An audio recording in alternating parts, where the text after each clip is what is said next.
So this is a story time. Not story time, but this is the third incident of the Ambulance EMT 911 falsified reports that I believe. This was theory, but I really feel intuitively it was, because when the ambulance people got there, they were all looking at me with big eyes, like, what the fuck's going on? Either that, or it was a fake ambulance, one of the two. But anyways, I was at home in my old apartment, and I had just woken up, like literally just woken up, eyes open. I had looked out to the hallway. My mom and sister used to hang out with this tweaker girl named Melissa all the time. I disliked this girl so much.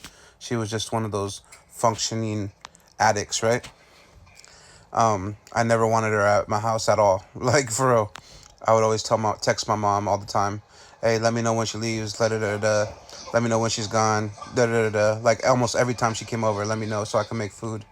I almost did that with everybody, honestly. But she just irritated my soul. She had a dark energy about her. Just a scandalous energy, you know what I mean? And so my mom and sister would always smoke and hang out with Melissa. And I never wanted her there. And then when I woke up, I looked out the hallway. Melissa was messing with my food. She had my vegan patties. No one in the house eats vegan, and there's no reason for my vegan patties to be out the fridge in the first place. My sister's sitting there watching her. My mom's sitting there watching her while Melissa was messing with my food in front of both of them.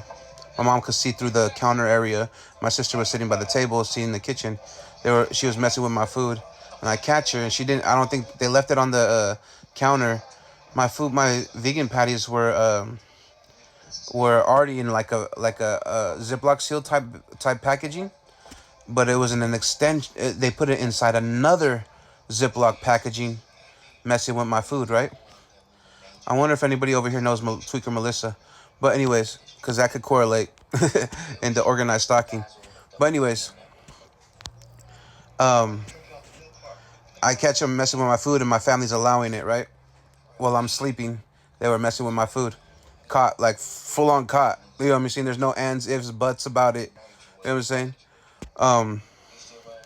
Anyways, my mom starts saying she's in pain, and I'm feeling anxiety off the top. Every time a tweaker's around or addicts around, I'm feeling anxiety because I had a phobia of like addicts back then, um, from being set up and stuff, and people trying to set me up and stalk me and all this other stuff. But anyways, this is why I hate drug addicts, because they all act fucking dumb and do criminal activity, and that's why I don't fuck with criminal activity.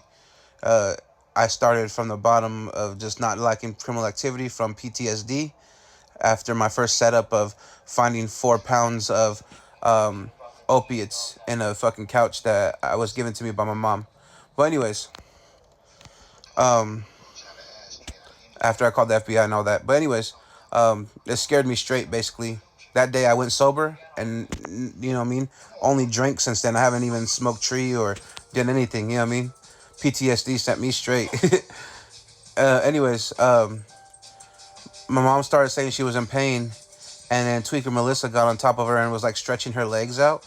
And Tweaker Melissa was like, something about orgasm, da da da. And then they called 911. And then I was like, what the fuck are you talking about? When she said something about orgasm, I was like, huh? What the fuck are you saying? And then, I was standing in the kitchen, and Melissa was stretching my mom out, like her legs, like bending them up to stretching her out, because she said she had like pain in her foot or legs or some shit.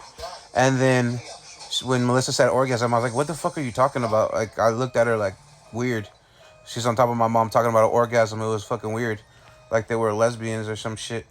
But anyways, um, um, I assumed this was a setup. And then the ambulances got there, and there was like 7, 8, almost 10 dudes that come in from the ambulance, all sitting there. They look like life actors or fucking. It looked like a setup to me. The bald white dude, I remember him looking at me. I was standing in the hallway by the kitchen, and I remember him looking at me, and his eyes was all big, like almost like tripping, like who, like what the fuck just happened, or like who is this guy, like scared, or like it looked more like surprised than scared. And this is the what I thought I was being set up, but I wasn't. I always thought I was being set up because Tweaker Melissa used to come by my back window, and I used to play video games with a microphone, and she would say random shit, and she would always come on the 12th of the month, which I didn't know why, twice, and so did Ruben came one time too, and I caught them all on microphone. So Tweaker Melissa and Ruben are both stalkers, and I confirmed it already. You know what I mean? But anyways, they both try to set me up on different occasions. But anyways, this is when I believe the falsified report happened, and I was getting ready to go out to work to go find work. I was gonna put in job applications that day, and I was getting my jeans and I was getting up, getting ready. But then that gave me anxiety, so I just kind of stayed home that day. But that was a day that I thought that they made a falsified EMT 911 report and tried to set me up.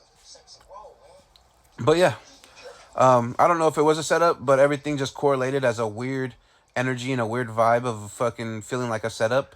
And I was really cautious back then, like almost paranoid, you know what I mean? But I never really fucked with Tweaker Melissa like that. My mom and sister would always bring her over all the time, and I never really wanted to be around her, and I never like, I always tell her to fucking let me know when she's gone or to cook food. Even when she had other company there, I'd be like, I'd text her.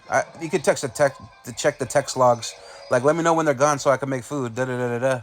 You know what I mean? Very rare occasions I was already cooking or they came over when I was already cooking. But other than that, you know what I mean? I didn't have nobody at the house because that was one of my vows.